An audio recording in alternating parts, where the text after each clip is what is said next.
Ayun mga langga, dahil nagugutom ako, magluluto ako ngayon ng chow fan.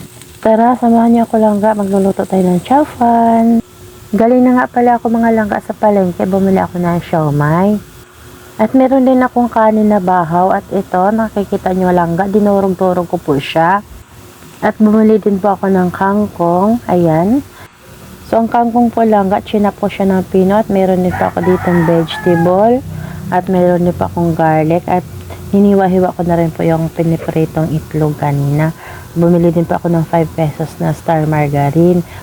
At syempre, ang ating pinakamasarap na sausawan ng siomai ang hot chili sauce. So, ayan. Kompleto na ang ating rekado para sa ating pagluluto ng chow fan. At syempre, ang ating siomai. I-steam ko lang po yung siomai mga langga. Naglagay na ako ng tubig sa kaserola mga langga. At syempre, papatong ko na ang steamer. Ayan, syempre bago ko din po ilalagay yung siomai, kailangan natin siyang pahidan ng mantika po para hindi po dumikit ang siomai. Kapag hindi po kasi napahida ng mantika ang steamer mga langga, didikit po yung siomai pag ini-steam natin. Kaya ito, papahidan ko lang siya. Yung tamang pahid lang po. Huwag naman po masyadong madami. Nakakatipid po kasi lang kapag tayo ang nagluluto ng chow fan at bumibili na rin tayo ng siomai, tayo na lang din pa mag-steam. Mahal din po kasi pagkakain tayo sa restaurant. Nasa 150 po yata per order ng chow fan with siomai. Sayang naman po. Sa bagay, kung afford naman ng bulsa, wala naman problema. Pero syempre, kung may bahaw tayo, pwede po natin yung gawa ng paraan. Ako po kasi nanghihinayang ako.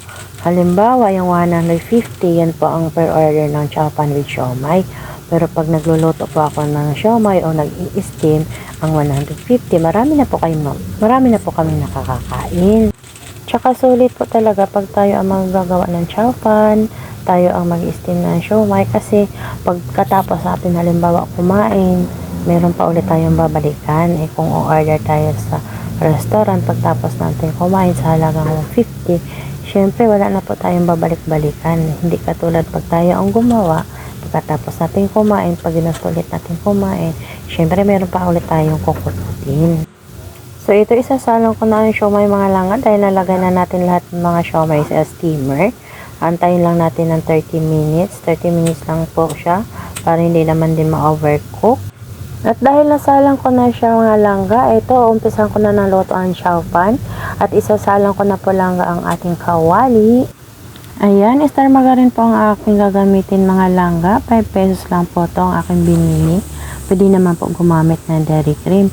Pero syempre nagtitipid ang person, kaya 5 pesos lang po ang aking binili yung star margarine. Nakakatakam na mga langga, amoy pa lang nakakagutom na. Diba, ang sarap pag naluto to, maluto na yung chow fan, maluluto na rin yung siomai, o diba, ang sarap na lasang pagkatapos. Kayo mga langga, pag may mga bahaw kaya, ano ginagawa nyo sa bahaw nyo? Kasi syempre pag bahaw po mga langga, diba sayang naman po itapon. Kaya kami, minsan sinasangag, tapos minsan pagbit namin mag chow fan, so ito, ginagawa ko ng paraan. Haluan ko lang konti ng vegetable oil mga langga para matunaw talaga yung margarine. Ang ginagawa ko po kasi langga, iniipon ko yung bahaw. Halimbawa, may tira po kaming kanin sa umaga, tapos sa tanghali may tira din, tapos paghapunan may konting tira. Ang ginagawa ko, pinapasok ko siya sa ref. At kapag medyo dumami na yung bahaw, at saka ko siya isasangag or gaganituhin, gagawin chow fan. Ito mga langga, tunaw na tunaw ng ating margarine, ilalagay ko na ang bawang. Mas masarap ang chow fan langga or sinangag na kanin na bahaw, maraming garlic. So ayan, kailangan mag golden brown siya. Depende po yan sa inyo. Sa akin kasi gusto ko yung nag-golden brown para lasap na lasap yung lasa ng bawang. Medyo patustahin ko lang tong bawang mga langga. Ayan, medyo na golden brown na siya. Halo-haloin ko lang. Ito, golden brown na siya. Ilalagay ko na yung kangkong. Ito, ginayat-gayat ko lang to siya ng peanut. Chinap-chop ko siya. O diba mga langga, pag tayo nagugutom at gusto natin kumain na medyo masarap, syempre tayo na rin ang gagawa ng paraan kung paano natin gagawin. Ayan, haluin lang natin. Pwede naman din po tayo gumamit ng pechay. Depende po sa inyo kung mahilig kayo sa kangkong or sa pichay. Ako, kangkong yung nilagay ko. Mas bet ko ngayon maglagay ng kangkong. Pero minsan pag gumagawa ako ng chow fan mga langga, ginagamitan ko minsan siya ng pichay. Pero ngayon, ang nabili ko is kangkong. Ayan, halo-haloin ko lang siya hanggang sa maluto yung kangkong. At pwede din po kayong bumili mga langga ng carrots or sweet corn. Kayo na po ang maggagayat at ihahalo dito sa chow fan. Antayin ko lang mga langga na maluto talaga yung kangkong bago ko ihulog yung ibang mga sahog, yung kanin na dinurog at saka yung itlog. Tsaka yung carrot, tsaka mais. May nabibili po langga sa sa supermarket yung carrot at saka mais na ready na panghalo. Ilalagay ko na langga yung carrot at saka mais. Pwede rin kayo ang magayat lang ng carrot at saka mais. Marami sa palengke. Fresh na fresh yung carrot at saka mais pag kayo po ang bibili. Siyempre, halo-haloin ko lang muna palangga. Diba? Sa ganitong paraan, nakakain na tayo ng masarap. Bahaw man o kung ano. So, ito yung bahaw mga langga. Ang kanin nga pala namin langga, i-red rice po ito. Kaya ganyan ang kulay. Padala po to sa amin, galing pa po to ng probinsya. Shoutout sa nagbigay sa amin from Guimaras Island po ito. Thank you po. So ito, halo-haloin ko lang ito mga langga. Ayan, malapit na siya maluto. At maya-maya maluluto na din po yung ating siomay. At maya-maya ihulog ko na din dito yung piniprito kong itlog. Masarap din sana kung lalagyan din natin to ng hotdog or ginayat na longganisa. Kaya lang, syempre, kung ano lang yung kaya ng aking budget, yun lang po. Okay na sa akin yung itlog, kangkong, at saka yung carrots and mais. Yun. Sobrang sarap din langga. Isang yung kanin na bawa. Ito, ilalagay ko na din yung itlog. Siyempre, konting tiis na lang. Maluluto na to langga. O diba? Nararamdaman ko na yung gutom ko sa ngayon. At maya-maya din, maluluto na din tong ating siomay. At bubudburan ko din po ito ng magic sarap mga langga. At hindi ko siya inuubos langga. Kalahati lang po ang aking nilalagay. Kahit po magluluto ako ng ulam, hindi ko po inuubos yung isang magic sarap. Kalahati lang po lagi. Tapos maglalagay din po ako ng konting asin. Ito po ang maganda pag tayo po ang gumagawa ng chow fan at saka mag-istin ng siomay mga langga. Kasi pag gusto po tayo langga ng kain, o diba, pagka umorder tayo, syempre, minsan kulang sa atin isang order, diba? Ayan mga langga, napakayami na niya. Namimix na natin ng maayos yung vegetable, yung eggs, o kaya maya-maya maluluto na din itong mga langga.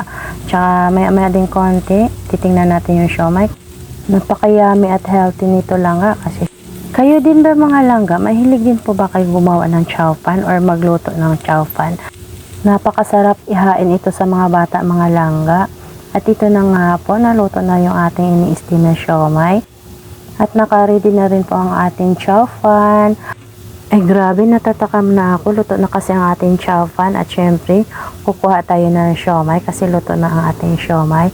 At palalamigin natin sa pinggan. Tapos, sasawsaw natin to sa chili sauce. Tapos may calamansi. O diba? Ayan na siya langga. Oh, wow! Lagay lang natin sa platito. At ready na natin yan lalafangin. Dagdagan pa natin ng konti. At syempre, ako muna ang una titikim nito langga bago ang aking mga kasama. Kasi ang aking mga kasama medyo nagaliw-aliw pa. At kukuha din ako ng chow fan. Ayan, nalagay ko lang sa pinggan. Kukuha lang ako ng tama ko lang din maubos. Kasi mahirap na ikarga natin lahat sa pinggan. Pwede naman ulit tayo magdadagdag. Ito na siya oh. Ay wow, napakayami na mga langga. At may siomay na rin akong sa lamesa. Ito ang aking sausawan mga langga. Ang hot chili sauce. Siyempre may toyo, may kalamansi, at budburan pa natin yan ng bawang. Kayo din ba, natatakam na din ba kayo? O ayan, bubudburan ko siya ng bawang at masintensyahan na nga siya. Grabe. Ang yummy-yummy. Ang bango talaga ng chow pan. Ito, lalagyan ko na siya ng konting tuyo. Tapos, bibigyan ko siya ng kalamansi. O, ayan mga langga, kain tayo. Ayan langga, o, konting effort lang. May masarap na tayo na pagkain. Napakasarap na siomay. O, diba? Ang mura lang ng nagastos natin nito. At saka, Ilang beses kami nito pabalik-balik ng kain. At saka ang bango ng chow fan, promise mga langga. Pwede nyo to i-try mga langga. Kung may mga baho kayo, huwag nyo sayangin. Iipunin nyo lang pag dumami siya. Ayan, pwede nyo siyang isangag or gaganituhin, gagawing chow fan para makakain naman ng ating pamilya. Diba? Konting effort lang. Tapos hindi naman ganun kalakihan ang ating nagagastos. Unlike kung kakain tayo sa restaurant, mas napapamahal po tayo. O diba? Ito pagkatapos ko na itong kakain, pwede pa ulit ako kakain kasi meron pa sa ating kawali. At saka madami-dami din ang ating siomai, pati ang aming alaga makakakain din nito. Hanggang sa muli mga langga ko.